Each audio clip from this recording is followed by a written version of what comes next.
Hey everybody, how we doing? Sunnyvale Reject back in the house with another little video for you, and hopefully today's video is gonna be a great one. It's on the 15 best must-read Southern novels of all time, according to me. And I'm from Mississippi, so I'm a bit biased. But for our purposes today, the South is really, Oklahoma, parts of Texas, Arkansas, Alabama, Georgia, Mississippi, Arkansas, Kentucky, South Carolina, North Carolina, Virginia, and some would say Maryland. We'll keep a tally somewhere in the video of where these folks are coming from. But you really don't have to delve too deeply into any artistic arena before people from the South, especially Mississippi, begin to emerge. And this list is no different. Without further delay, let me just shut up. I know you want to see the books. These are the books that I think relate the Southern experience better than any others. Here we go. Book one. Come on, this is on everybody's list. The Sound and the Fury, William Faulkner.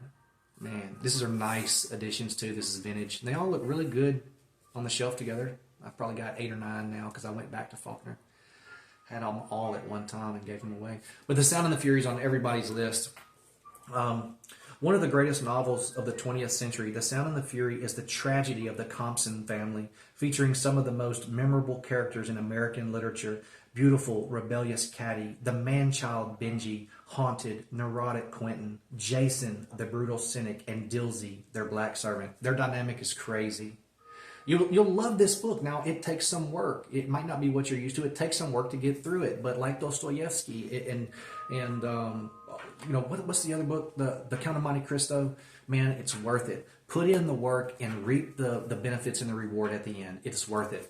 But I often get my students to read that first paragraph on page 2 where Benji is explaining or trying to describe them playing golf through a fence and with honeysuckle growing everywhere because the families had to sell their land. It's about the fall of the Compson family, really. And they had to sell their land, and so a golf course is like right in their front yard or their backyard, and he's, with his limited articulation skills, because he has a deficiency, he's explaining them playing golf through this view, and it's tremendous. It's amazing. Book 2. Absalom. Now, William Faulkner won just about every damn award you can possibly imagine. The Nobel, the Pulitzer, the National Book Award. Look at that. Absalom. That says a lot right there. And that's kind of an image we'd associate with the South. But Absalom is the story of Thomas Sutpen in his ruthless, single-minded pursuit of his grand design to forge a dynasty in Jefferson, Mississippi in 1830, which is ultimately destroyed along with Sutpen himself by his own sons. Yes, tragic. Another story that takes some work to get through, but it's worth it at the end because the message, the theme, they're universal ultimately, but you'll carry it with you. You won't forget it. So you'll never regret it. That's Faulkner, winner of the Nobel, the Pulitzer, the National Book Award, who created 500 years of history in a fictitious county called Yoknapatawpha. But really, it was Oxford. Book 3, Truman Capote, Other Voices, Other Rooms. Now, opinions are mixed on Truman Capote, but this book really influenced me. I loved it, and he got it right. The Southern Gothic, in the V.C. Andrews sense, really, there's a family Gothic dark story here, but also a very brooding, melancholic story in the sense of this kid's trying to come to terms with being a man, and the people he's around in this this mansion are the opposite of what he's trying to be. Let's just say that. And so he's fighting influences from all sides, the lack of his father, and he's in this mansion that's haunting to him, and I don't know, probably tells its own story in a sense. But this is Other Voices, Other Rooms by Truman Capote. He won the Edgar Yoff for In Cold Blood. And somebody asked me the other day, why did he talk like that? And I read an article one time that said that his father left at an early age. He was an alcoholic and he left him. And that Truman Capote never really progressed psychologically beyond that moment. So he resorted back to that childlike state or voice, but to repress that trauma. But another story is that he was applying for a school and they had to take an IQ test for entrance, and he scored a 251. Now that's high as hell and the highest in the school history. So that's Truman Capote, Other Voices, Other Rooms. He also wrote Breakfast at Tiffany's and Answered Prayers, which may have gotten him in a lot of trouble. Ralph Ellison's Invisible Man, National Book Award winner from 1953. Tells the harrowing, tragic, beautiful story of a black man's journey to self and to evolve the spirit and the soul at a time when it was very tough for our black brothers and sisters. And his journey begins in the Deep South and culminates in a complete character change. And he encounters some very tough scenarios, to say the least. But he ends up in Harlem, in which he thinks an enlightened spot for black folks. And it is, you know. Harlem was the center of the what do we call it? The Harlem Renaissance, you know? An explosion of black culture, jazz. Black people were playing their own roles in cinema for the first time, and art and literature just exploded. It's a wonderful era in our country. You should really check it out if you haven't already. But Ralph Ellison's Invisible Man is a wonderful book, and one that was hard to get through. You know, it's a tough story, and it's like 500 pages, but I did, and I'm proud of it, and it made my list of the greatest Southern novels of all time. Now here's Bray by Barry Hannah. This lean-ass novel comes in at a whopping 113 pages, and it is amazing. I love it. It made me not hate my own accent, but love the quirky characters in our checkered past, because everybody's got it. Southerners have to face it on a daily basis for some reason, but we all have it. This makes fun of that. I don't know. It plucks at your heartstrings a little too. This is Ray by Barry Hannah. But what's it say on the back? I think Barry Hannah won a Guggenheim, and he was nominated for the National Book Award and was a finalist for the Pulitzer for High Lonesome. Yeah, so well-respected novelist and short story writer. Nominated for the American Book Award, Ray is a bizarre, hilarious, and consistently adventurous story of the life on the edge of Dr. Ray, a womanizer, small-town drunk, vigilante, poet, adoring husband, is a man trying to make sense of life in the 20th century. In flight from the death he dealt flying over Vietnam, Dr. Ray struggles with those bound to him by need, sickness, lunacy, by blood, and by love. You know how on like Facebook or Instagram or YouTube Shorts, you'll see sometimes a meme that says, "You'll never regret watching or this video or liking this meme." Well, this is one of those books you'll never regret reading. And it might encourage you as a writer to take risks, to stick to the authentic regional dialect of whatever era, whatever locale, whatever culture it is, because that's what separates you from the crowd. And these days, everybody's trying to put you in a box, and everybody wants to be in a box because they're scared to be themselves and say what they got to say. No, man, read this. Say what you got to do. Say what you got to say. Do what you got to do, okay? No apologies. Own that shit, too. Where are we at here? 1, 2, 3, 4, 5. Book 6. It's Flannery O'Connor. Everything that rises must converge. An amazing story collection. Oh, man. Minimalist in the sense that it's not verbose. And she deals with the grotesque. She deals with religion. She deals with... let me just read this. Flannery O'Connor was working on Everything That Rises Must Converge at the time of her death. This collection is an exquisite legacy from a master of the American short story, and that she was, in which she scrutinizes territory familiar to her readers, race, faith, and morality, themes common in Southern literature. These stories encompass the comic and the tragic, the beautiful and the grotesque. Each carries her highly individual stamp and could have been created by no one else. Okay, that said it better than I could. Author of only 2 novels and 31 short stories. Her collection of short stories won the National Book Award.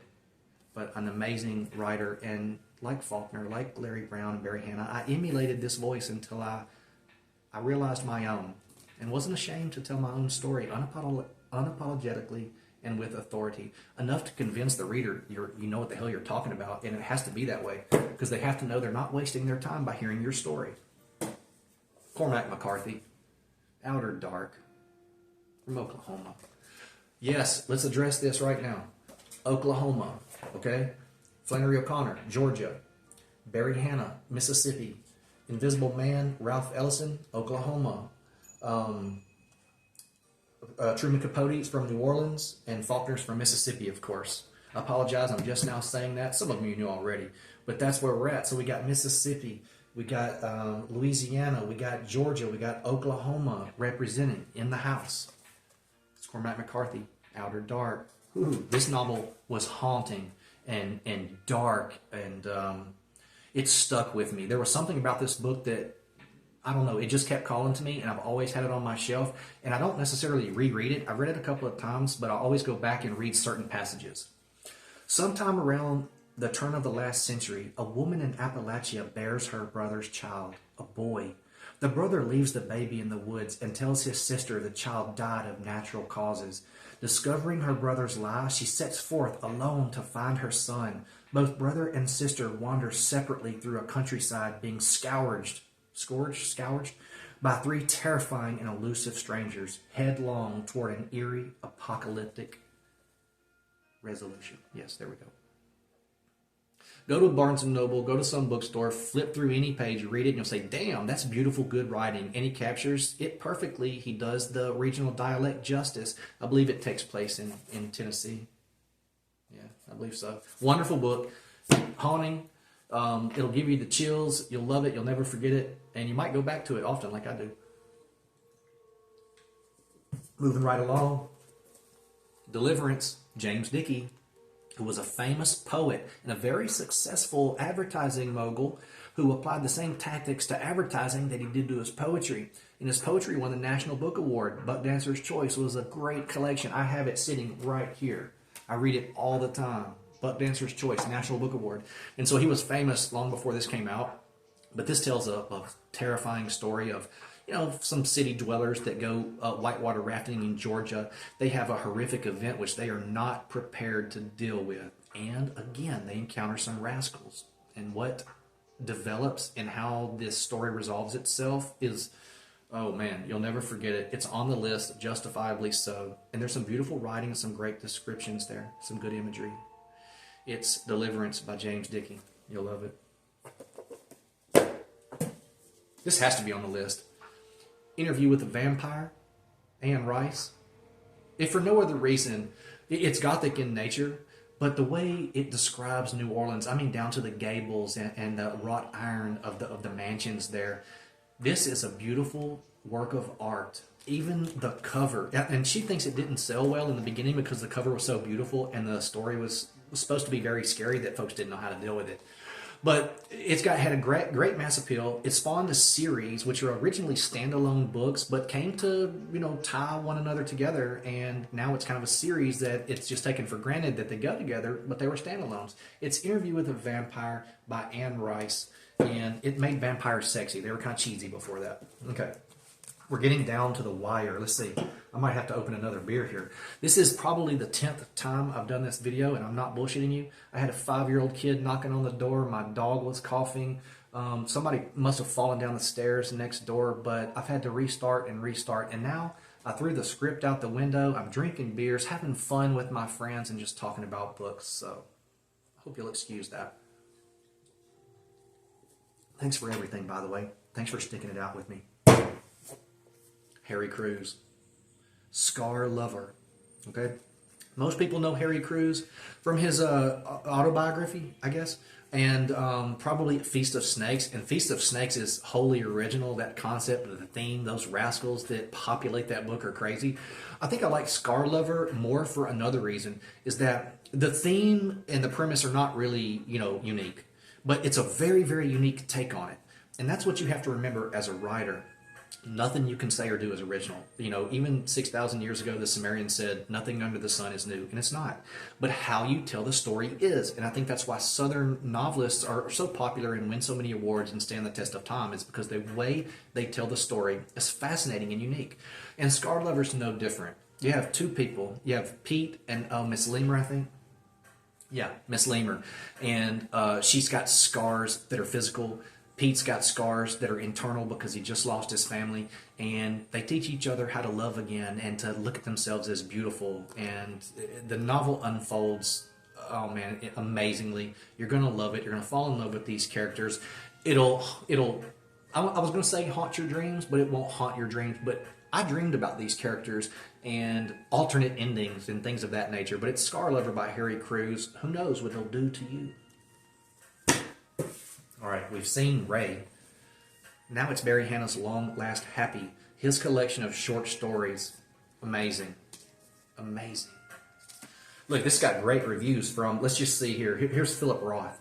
Wonderful in ways Mark Twain, William Faulkner, and Flannery O'Connor are wonderful when they're working the great vein of fierce, pitiless Southern comedy. So you could refer to this as grit lit because it is unapologetic, gritty shit. The language might seem archaic to some because there's a lot of drinking, a lot of fighting, a lot of womanizing, a lot of language that people might see as racist, but in the South it's different. We really don't feel that way. There's not a whole lot that's taboo to us because remember, our folks saw total warfare recently, 1860, 1 through 5, especially with Vicksburg. So we're tougher people than we may seem at first. We have thick skin. So people that read this don't sit around and say, oh, that's dated. No, they're like, this is what it is, and that's what it was. And appreciate the way he tells a story because he's way more concerned about transmitting this story, this message, this moral than he is of whether or not you accept the language it's told in. It's the message that matters.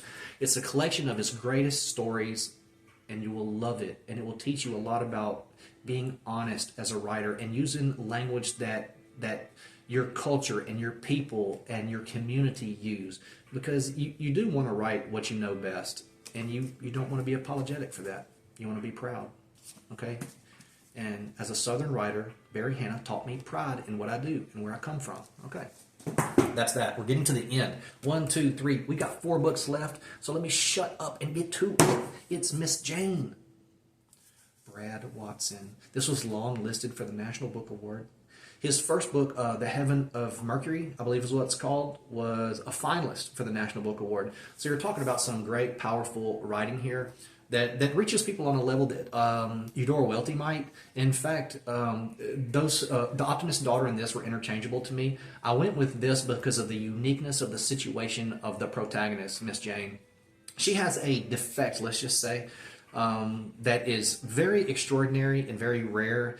And the way she deals with it and comes to terms with it and experiences love and forgiveness and all those things are very unique.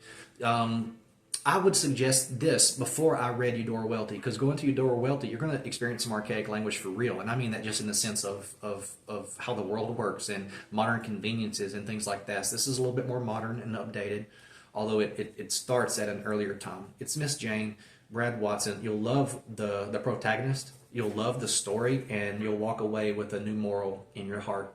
I promise you. Miss Jane. Here's one you've probably never heard about, never thought about. It's Bob the Gambler by Frederick Bartolome, who was the creative writing program director when I was at USM. And check this out. His father was a famous writer. His father was Donald Bartolome, and that's how I heard him say it, so I hope that's right. His father wrote Snow White and the Dead Father. Crazy, to me, abstract books that were just fun in the sense that E.E. Cummings' poetry is fun, But Bob the Gambler, it's a book about how Biloxi changed when the casinos came. Caused a lot of problems. It did some good, supported the tax packet, gave people jobs, but pawn shops and liquor stores started to pop up. Families developed problems they didn't have before. It split people up. And this is, a record of that time. And it was crazy fun reading this. I really liked RV, the daughter. And this is told in that simplistic prose that Hemingway and Raymond Chandler's told in. Very masculine, a lot of fun, some very funny moments. In fact, I had marked a page earlier about... I don't know. I marked a page earlier. I should have kept it, but like I said, I did this video 5 or 6 times, and so I lost my place. But it's got that nice paper that Knopf books have, Anne Rice, Michael Crichton. It's a nice book. It feels good in the hand. It got great reviews, and I loved it, and I thought it was a lot of fun, and I think this is a sleeper. Check it out. Last 2. All Over But the Shouting, Rick Bragg. He's well known because he won the Pulitzer for his journalism efforts, but this is a book that I think everybody should read, and it draws a lot of attention to the white struggle. I appreciate the black struggle, and I talk about it all the time because I come from Vicksburg, which is 70% black, so I'm a product of that. But she picked cotton to support her family. She went 18 years without buying a new dress so that her kids would have more. I mean, this is a story of gritty life in the deep South, experiencing tremendous poverty and somehow staying strong and making it. And Everything is authentic, from the storytelling. I mean, getting it all out, fleshing it out, unpacking everything, not holding back, not taking it easy on the reader, and using a language that is representative of the times and in the spirit of the content of the book. Sometimes you read a book and you're like, damn, that's not the language I would choose to express that moment or whatever. He gets it right. And he's got a lot of other great books out, but All Over But the Shouting by Rick Bragg is a tremendous contribution to the body of Southern literature. And if you read it, you'll never regret it, and you will buy this for people for Christmas. Last book. And I'm shutting up. I'm going away. It's Dirty Work by Larry Brown. I love Larry Brown. I met him one time at Eudora Welty's funeral. He gave me a Marlboro Red, and I smoked it years later with a bottle of wine that I got from the lead singer of Tool from his vineyard in Sedona, Arizona. As crazy as that is. Larry Brown's Dirty Work. I like Larry Brown, and forgive me for saying this, but he was unschooled, untrained, and raw as any great band is before they get money. But this is Dirty Work, and he's a Mississippi writer, and now his books are really popular. They've made movies about him like Joe, and people know who he is. But I discovered him through a short story called Old Frank and Jesus, and it was amazing. It broke my heart. My Colombian wife has read it a few times, and it breaks her heart and makes her cry too. But I went from Old Frank and Jesus to this. And this is a very, very powerful, uniquely told story about a black vet and a white vet who are in the hospital, healing up from wounds, sitting in beds that are close to each other, and they air their grievances to one another in a way that's not always cordial, but they come to understand that their stories are not special. 360, just like I said in the beginning, our stories are not special. It's how we tell our stories, and they tell their stories in a way that reaches each other. And you just know that when they have children, or if they have children going forward, that positive moment in life is going to produce good, smart kids that move forward with a different mindset and appreciate people and love people. And that was the moral of this, is to love your damn neighbor. Just love everybody. Nothing matters. Nothing matters. Just people. Just relationships. Nothing else matters. We all lose the people we love. We're all going to get our hearts broken. We all got to pay taxes. Why not be good to each other and have a good damn time doing it? Look at him. I hope you enjoyed the list. I'm going to go listen to some music, some blues probably, and drink this last beer. I want to say thank you guys so much for everything. I hope you enjoyed the list. I know I screwed up in a ton of places because I don't script shit. I don't edit anything. It's like we're hanging out at a bar, drinking beers and talking. That'd be awesome if that could happen. As always, please like and subscribe if you appreciate what I'm doing. Drop me a comment. I'd love to hear from you. Take it easy, stay cool, and keep reading.